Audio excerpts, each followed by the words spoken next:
दोस्तों आज की इस वीडियो में हम जानने वाले हैं कि ट्रांसफार्मर में हमिंग की साउंड क्यों आती है। अगर आपने कभी पावर ट्रांसफार्मर को ऑन होते देखा है तो आपने उसकी हमिंग साउंड को जरूर सुना होगा।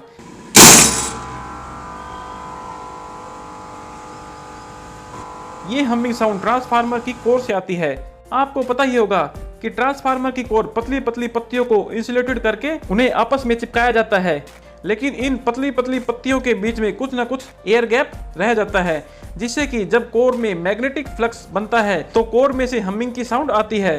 दोस्तों ट्रांसफार्मर जितना अधिक पुराना होता है उसमें से हमिंग की साउंड उतनी ही अधिक आती है, और ट्रांसफार्मर अगर नया है तो उसमें से हमिंग की साउंड बहुत कम आती है, क्योंकि जैसे जैसे ट्रांसफार्मर पुराना होता है तो उसकी कोर में एयर गैप बढ़ता रहता है, इसीलिए उसमें हमिंग की साउंड अधिक आती रहती है। दोस्तों क्या आपको इससे पहले इलेक्ट्रिकल फैक्ट पता था? अगर नहीं तो ऐसे ही इलेक्ट्रिकल नॉलेज की जानकारी के लिए कीजिए हमारे चैनल को लाइक, शेयर और सब्सक्राइब। मिलते हैं अगली वीडियो में। जय हिंद।